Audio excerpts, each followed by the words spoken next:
I would argue that the most serious threat to the United States is not someone hiding in a cave in Afghanistan or Pakistan, but our own fiscal irresponsibility. The economy first, but the housing slump. Fears spread to Wall Street. Consumers tighten their purse strings. The U.S. Federal Reserve cut its key interest rate by half a point. The I word, inflation, is coming to the Major developments on the lending crisis in the U.S. Oil and gold prices are spiking. Well, you're right here on a financial market. And it's complicated because of where we are in the election cycle. Huge disconnect between Wall Street and Main Street.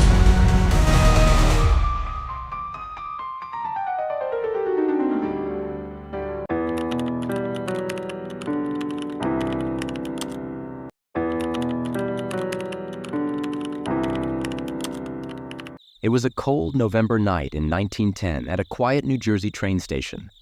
Most people had gone home, but there was something unusual on the platform. A private train car shining in the dim light.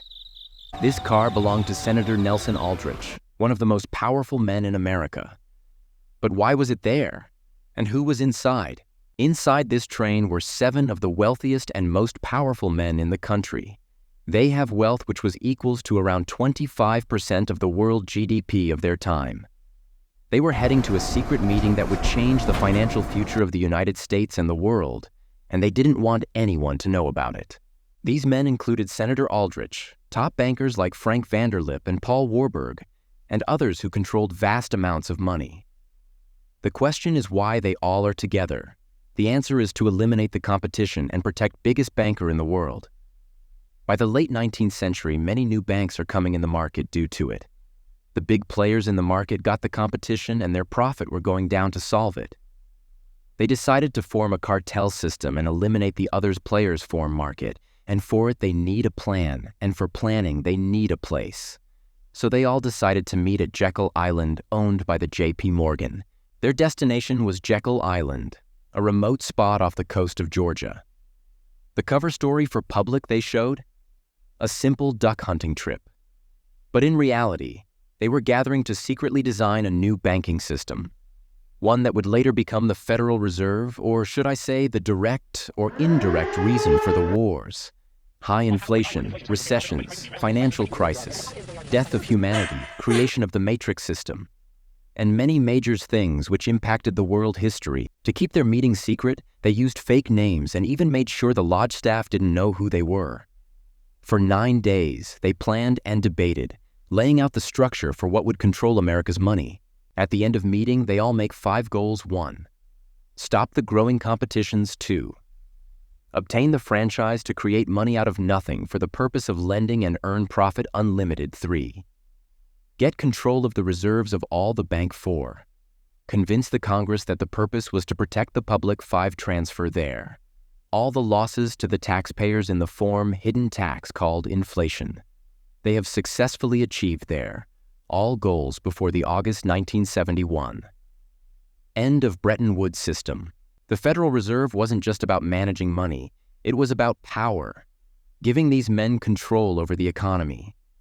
They created a system that would allow them to influence the entire country's finances, while the public thought it was a government project to help the economy. But it's all the biggest lie to them.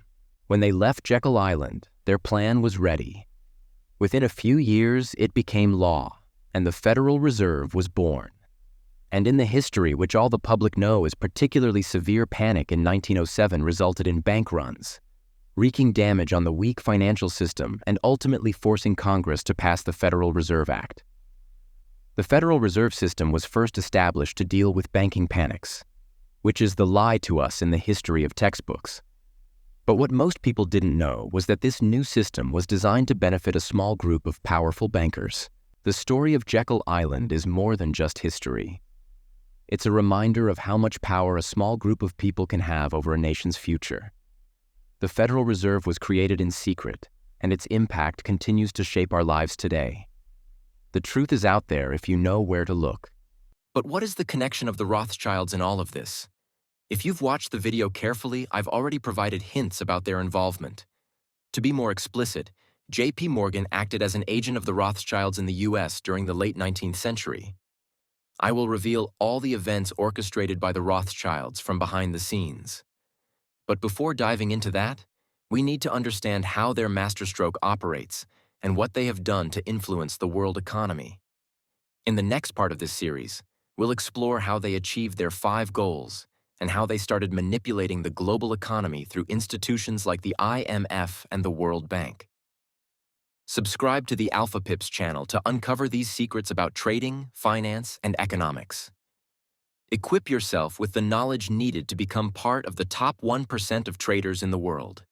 And if you want to know more about why you can't become a trader in 2024, click on the video currently on your screen.